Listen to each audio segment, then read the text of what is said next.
I've never attempted a Pokemon Nuzlocke before, but it's something that's always interested me. I'm guessing you probably already know what a Nuzlocke is, but just in case you don't, it's basically a more challenging version of the game where you can only catch the first Pokemon you encounter in every area, and if they faint at any point, they're gone forever. On to the Pokemon afterlife. Now, I wanted to make my first Nuzlocke special, so naturally, I decided to have my girlfriend draw every Pokemon from Pokemon Fire Red, only using their descriptions from ChatGPT, and then had her replace all of the in-game sprites with her beautiful creations. The only thing is that she doesn't really play Pokemon. And as a quick side note, I did not see any of these drawings before starting the playthrough, so all of my reactions in the video are actually me seeing them for the first time. So without further ado, here's how my very first Nuzlocke went.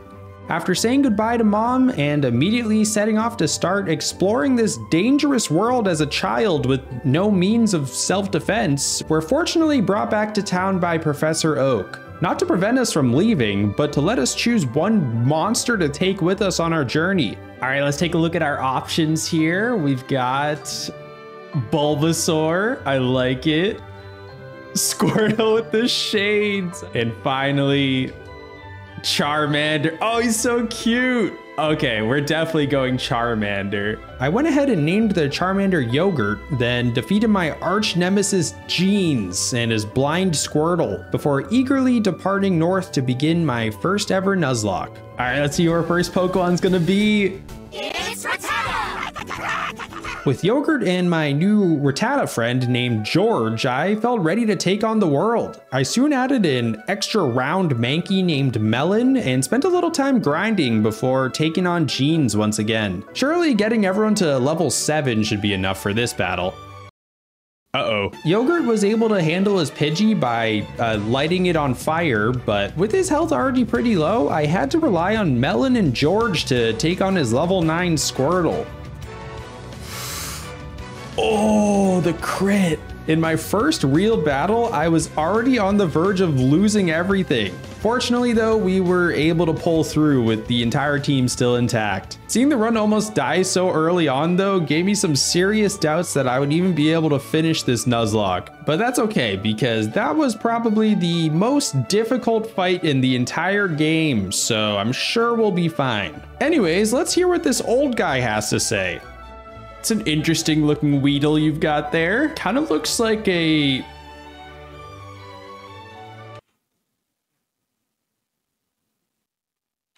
Kind of looks like a Wiggler from Mario. All right, time to catch another Pokemon. Wait, what Pokemon is that?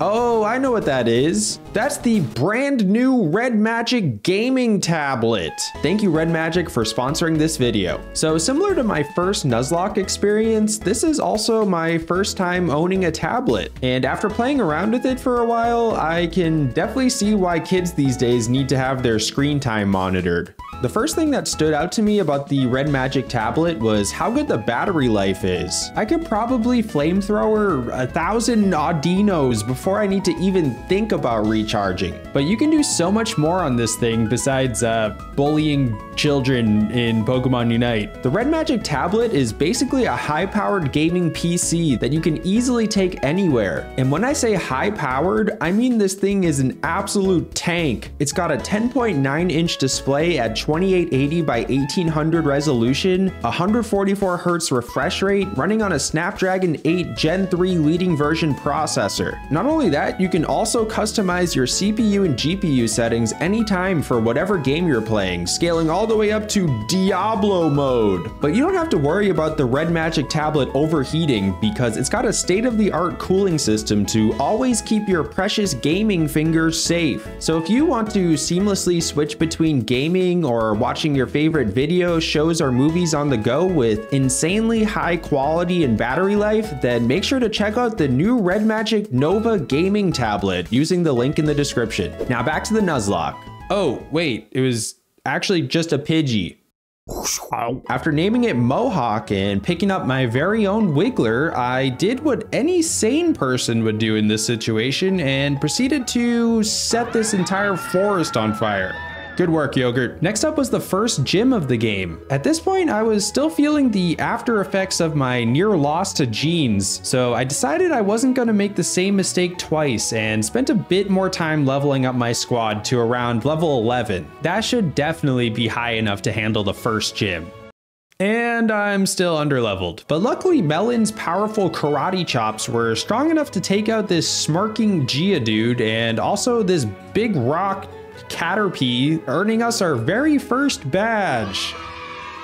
Feeling a newfound sense of confidence that I could actually do this whole Nuzlocking thing, I started making my way east towards Mount Moon, taking care of the trainers along the way, and George is dead. Suddenly losing my first Pokemon I caught to a seemingly innocent trainer battle was a serious reality check. I realized I was gonna need to be a lot more careful moving forward. But hey, this Ekans looks kinda silly, so there's that at least. Thankfully though, I was able to defeat the rest of the trainers on Route 3 without losing anyone else. Then I bought a Magikarp from this random bald guy and called it Tums because I had just taken a couple at the time to help with some burger-induced heartburn. With a full squad now, it was time to set foot into Mount Moon. Here I caught Francis, the Geodude, who immediately proved to be a huge benefit to the team, absolutely tanking her way through the entirety of the cave. Oh yeah, also Yogurt evolved into this beefcake gym dad version of Charmander, so that was pretty cool too. I was thankful to make it to Cerulean City without any more casualties, but with the water gym coming up, a scary realization was creeping in that I didn't really have a team that was built to fight water types. But I'm sure we'd figure something out, so for now I caught Twizzler the Ekans and started grinding in preparation for the gym. After wiping out the entire ecosystem of Route 4, it was time to take on the second gym. And to my surprise, Melon made quick work of the first two trainer battles, and even Misty's Illuminati eyeball Staryu. You know, maybe this whole Nuzlocke thing is actually much easier than I thought. Oh, that's not good. At this point, I wasn't sure what to do. I couldn't swap in Yogurt or Francis because of their water type weaknesses, so that left me with Mohawk and Wiggler. I eventually decided to go with Wiggler, and after taking a water pulse and a thrash straight to the face, I was already beginning to accept the cold, harsh reality that Wiggler was most likely not going to make it out of this alive. But as I was busy drafting up her obituary, something I did not expect happened. Wiggler miraculously managed to one-shot Starmie with Twin Needle. Now, I'm going to be honest with you guys. I completely forgot that Starmie was also a psychic type, and I also forgot that bug type is super effective against it. So in this scenario, two acts of incompetence seem to have morphed into a positive because I escaped with the Cascade badge and, more importantly, all of my Pokemon alive. So at this point, I probably should have paused to take a moment to refresh my memory on the type weaknesses chart, but instead I just immediately hopped right into the next battle with Jeans. Fortunately though, my squad was better equipped to handle his Pokemon. Yogurt blasted his Pidgeotto, Melon chopped through his Squirtle, Francis smashed his Rattata, leaving only his Abra? Anyways, we used our newly discovered secret weapon and easily dispatched it with Wiggler. After once again proving that Jorts are superior to Jeans, I was feeling confident again. We've made it to this point with only one casualty and a solid looking team. Which reminds me, I haven't even seen what Tums looks like yet.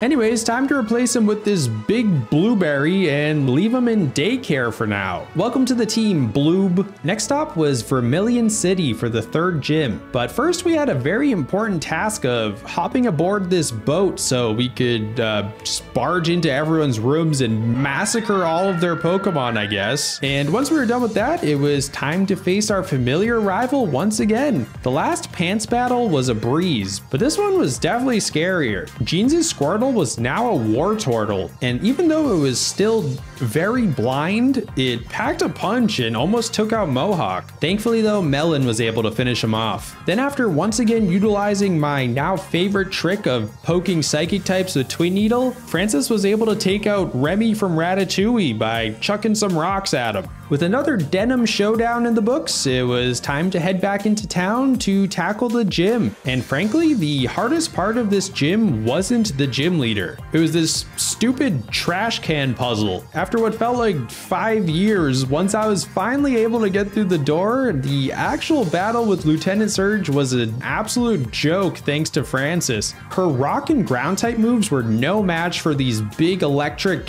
cat rats. And after sweeping them all, she triumphantly evolved, gaining 2 extra arms and 4 extra mittens. So at this point, with 3 badges secured, I've been playing long enough now where I've actually started to develop an emotional attachment to my Pokemon. I really didn't want to lose any of them. One problem with being a more casual Pokemon player though, is that I don't have the wealth of Pokemon knowledge that others have. For example, when encountering this level 29 Dugtrio in Diglett's Cave, I thought, yeah, its level is a bit higher, but it shouldn't be too difficult to take out. Yogurt took some damage, but that's fine because I could just swap him out. That's okay because we could just heal him up and swap him out once this ground tomb wears off. What? You know, looking back at this fight, I was super lucky that Yogurt's very first Ember happened to burn the Dugtrio, because I was spending every turn after that force feeding him every potion I had to keep him alive. Also, I just completely forgot that ground was super effective against fire, so I was also super lucky that Dugtrio kept using Fury swipes. One high roll magnitude would have definitely been game over for Yogurt, but despite all odds, a disaster was avoided and we made it out alive. With the Nuzlocke gods on my side, I continued onward through routes 8, 9, and 10, picking up a new Rattata named George Jr., a Voltorb named Megamind, and a Growlithe named Garfield. Meanwhile, Melon and Bloob both evolved into honestly pretty accurate looking Primeape and Gloom respectively, before eventually arriving safely at our next destination, Celadon City. My first task was to climb to the top of a skyscraper to receive a free Eevee from this random guy who lives up here, I guess. Anyways, we named him Pringle, then immediately evolved it into Jolteon using a Thunderstone. And while we were there, I figured I might as well evolve Bloob into Vileplume too. He's still drooling.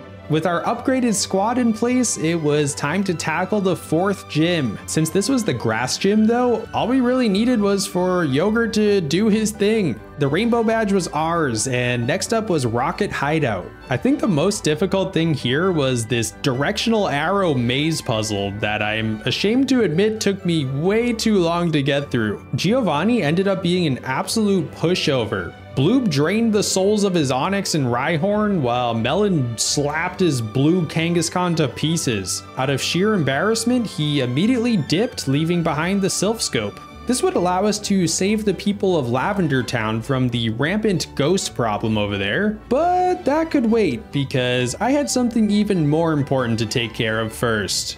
Gambling! So some of the best TMs in the game are locked away here in the Celadon Game Corner and require special coins to purchase, so I took a seat at the slot machine and lost 50 coins. Okay, we'll come back to this later. Over to the Pokemon Tower in Lavender Town, where I immediately caught a Ghastly named Stinky. Then after easily wiping Jeans again and promptly unleashing Yogurt's fiery breath upon the rest of the ghosts here, this was the first time in the Nuzlocke where I was actually feeling a bit over-leveled. All that was left to do here was take out this Marowak at the end, and we could leave this dusty place behind and continue on our journey. Just a couple flamethrowers should do the trick, and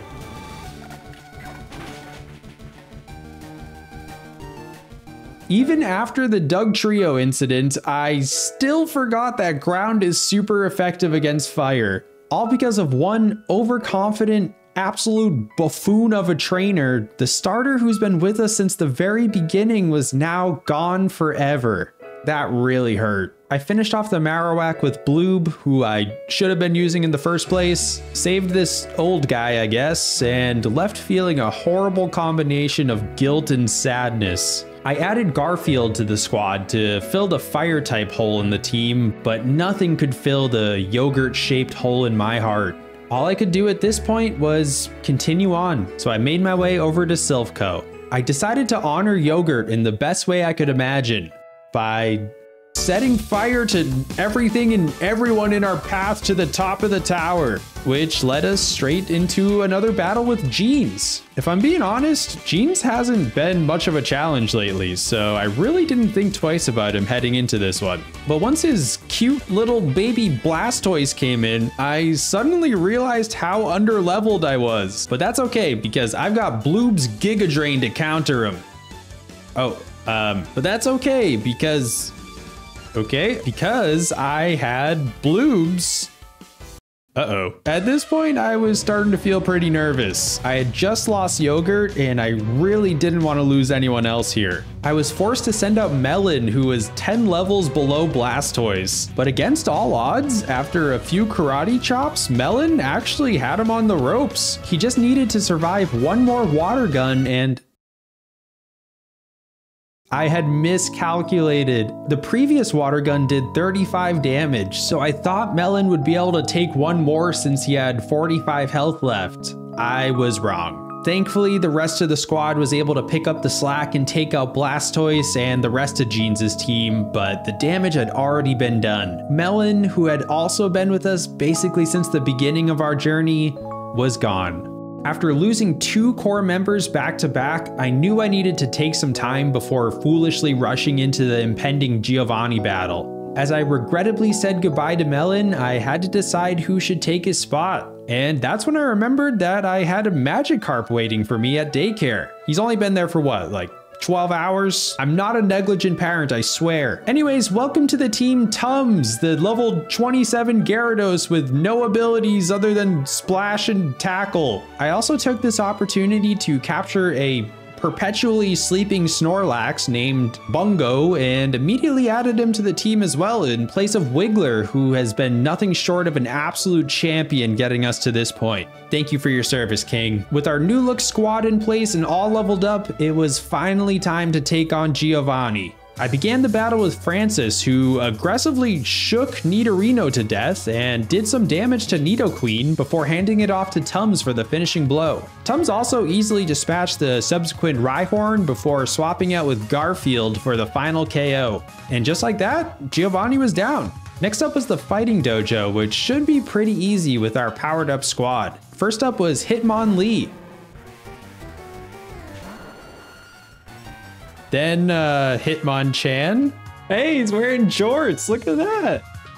I like his fit. Anyways, after taking them out with Bloob and Garfield, we added Lil Jorts, the Hitmonchan, to our collection and continued next door to the Psychic Gym. Here, I spent an embarrassingly long time trying to figure out how to get to Sabrina, but once I stumbled my way into her room, it was time to battle. Now, at this point, I didn't have many good counters for Psychic types, so I had to formulate a very tactical, highly strategic plan of spamming Flamethrower. That got us through Kadabra, Mr. Mime, and Venomoth with ease, but it was still too early to celebrate because Sabrina's final Pokemon was a level 43 tiny baby Alakazam. And let me tell you, this tiny baby could pack a punch because just one Psychic got Garfield down to KO range. I was left with a huge decision. Do I risk Garfield and go for the kill, or swap someone else in to hopefully tank a hit? After some thought, I decided to bring in Bungo. Even though he's 10 levels down, I figured he'd still be able to survive due to his massive health pool.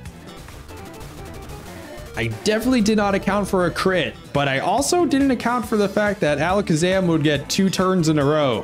Luckily though, he didn't use Psychic again. Bungo's life was still on the line though. We needed this Body Slam to finish the Alakazam off, otherwise he was almost definitely going down himself. And that could honestly be the end of the Nuzlocke right there. Yes, Bungo! Bungo! Oh. we somehow escaped another dicey situation with no more casualties. Next up was Koga, but after that last battle, I needed a mental break, so instead I decided to take another stab at gambling. Thankfully, I had better luck this time, and after a while, I was finally able to get Thunderbolt for Pringle. With that side quest completed, I made my way down to Fuchsia City, also picking up KFC the Doduo along the way. Going into this gym, I was anticipating another challenge, but this one actually ended up being much easier than expected. Pringle's newly learned Thunderbolt one-shot Koga's first coughing and did some damage to his Grimace, then Garfield's flamethrowers took care of the rest. Now in possession of 6 badges, I was beginning to feel confident again. Losing Yogurt and Melon definitely hurt, but this feels like the strongest squad I've had at any point in the Nuzlocke. So with my spirits high, I set sail on Tums towards Cinnabar Island. Upon arrival, I quickly made my way inside the Pokemon Mansion and captured a coughing named... Okay, never mind. Anyways, after easily blasting through this place, it was time for the fire gym, which ended up being an absolute cakewalk for Tums, which makes sense considering he is super effective against heartburn. And since the previous 2 gyms were so easy, I decided to fly straight to the final one. Besides Tums and Pringle, the rest of my team was looking a little underleveled though, so I thought I would take the opportunity to boost them up a bit with the trainer battles leading up to Giovanni. During one of those fights, Bloob unexpectedly got dangerously low against this Tauros, but that's okay because we can just swap him out and... I'm so sorry, Bloob. Once again, I got too comfortable and too careless and lost another core member of the team. Right before a battle with Giovanni too, where Giga Drain would have completely dumpstered his ground types. Sadly, I had to say goodbye to our giant, sleepy, drooly blueberry friend and figure out who to replace him with. I eventually decided on Stinky the Ghastly to add some more type diversity and stinkiness to the squad. We'll have to level him up later, but for now, I have some avenging to do.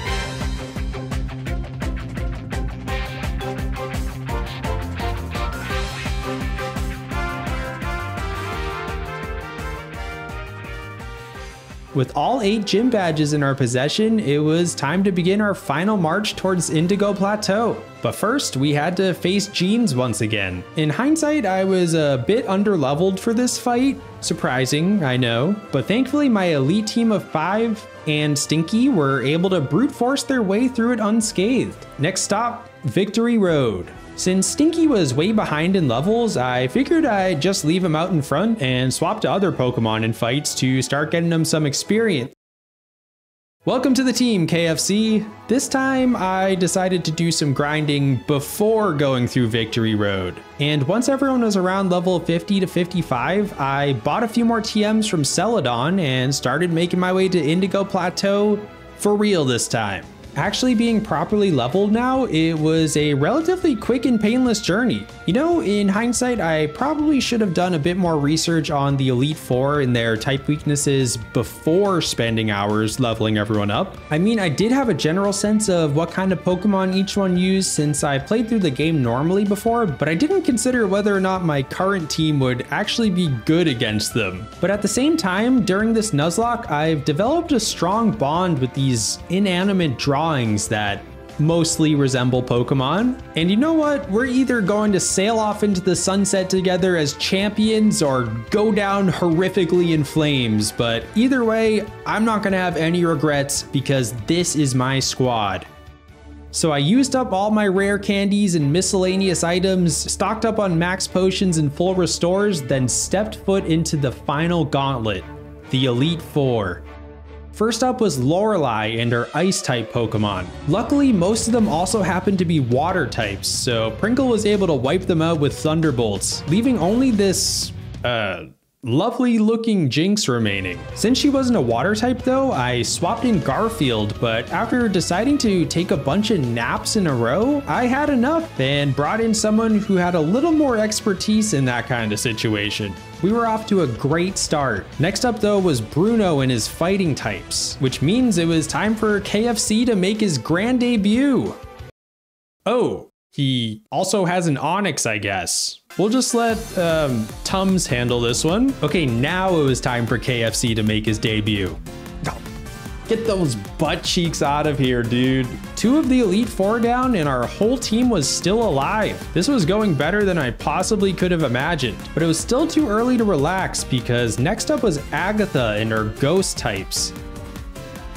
That is some nightmare fuel right there. One of the TMs I got from Celadon right before coming here was Shadow Ball, which I gave to Bungo specifically for this fight since I didn't have any good ghost counters. And this Sleeping Beauty pulled through, shadow blasting Agatha's team of nightmare creatures to pieces. Pringle came in to help out with the Arbok, and Garfield finished off the final Haunter after a curse scared me into thinking Bungo was gonna die because I didn't know what curse did exactly. Anyways, that was 3 of the Elite Four beaten and still no casualties. Maybe this whole Nuzlocke thing isn't so hard after all. Even with the 2 hardest fights coming up, I was starting to feel extra confident now, especially with a super strong Pringle ready to take on Lance and his dragons. Gyarados, more like get Thunderbolted to the face of Dose. Dragonair, more like get Thunderbolted to the face in air. Oh. Okay, I may not have realized that Electric wasn't very effective against dragons, but fortunately I had Tums and Bungo both ready to go with super effective Ice Beams. After a barrage of Ice Beams, we took out Lance's Dragonairs, his Aerodactyl, and even his level 60 Fairy Unicorn Dragonite. And that was it. The Elite Four was defeated, just like that, with our whole squad still intact. All that was left between me and my first Nuzlocke victory now was just some stupid long blue denim pants. Jeans began the final battle with his Pidgeot, which stood no chance against Pringle. Next up was his Rhydon, who was easily dispatched by Tums. Alakazam is always scary, but this time we were prepared for it. And by that, I mean it didn't attack a single time, so that was pretty nice. The Nuzlocke gods still seemed to be on our side, but there was one final hurdle to clear before I could celebrate. Jeans' level 63 Blastoise. As long as we had Pringle though, there was no way we could lose the... Oh no. In a blink of an eye, Pringle was gone, and suddenly the entire mood of the battle changed. Feeling a little unsure about how to proceed, I brought in Tums thinking that Ice Beam might be okay against Blastoise, only to soon find out that I still didn't have the type weaknesses memorized. I pivoted to spamming Hyper Beam, which was probably a dumb idea, but hey, at least I'm consistent. Somehow though, the plan was working, but every time Blastoise was on the verge of going down, Jeans would just full restore him back up to 100%. And after running out of Hyper Beams, I decided to let Bungo take a crack at him. And despite a 3rd and 4th full restore, through sheer persistence, just like bashing her head against a wall, we were eventually able to Bungo slam the Blastoise down, which meant the final Pokemon remaining was Jeans' very own Garfield.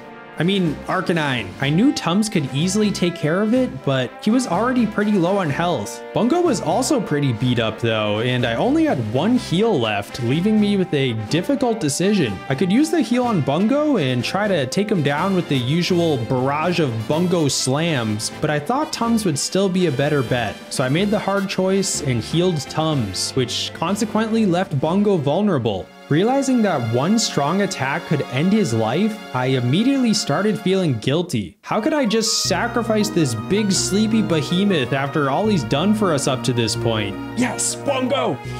Bungo! Basically carrying us through these last few fights, especially with Pringle down. But Bungo had the best kind of armor. Plot armor. And with that, it was time for Tums to wrap this thing up once and for all. Ooh, that's not good. In hindsight, I probably should have healed and stuck with Bungo, but just like all of the close calls throughout this playthrough, I was blessed by the Nuzlocke gods one final time, and Tums survived with just enough health to finish off Jeans with one last triumphant tidal wave. And with that, I had completed my very first Nuzlocke. Not everyone made it to the end, but they all played an important role in getting us to this point, and I'm proud of each and every one of them. except for Stinky. He didn't really do anything. Big shout out to my lovely girlfriend for making all of these amazing Pokemon drawings. This made the playthrough so much more enjoyable for me, and I hope you guys got some laughs out of it too. If you'd like to see me try more Nuzlocke in the future, let me know in the comments. This was an absolute blast for me, so I'd love to do more if you enjoyed it. Anyways, thank you so much for watching, and I'll catch you in the next one.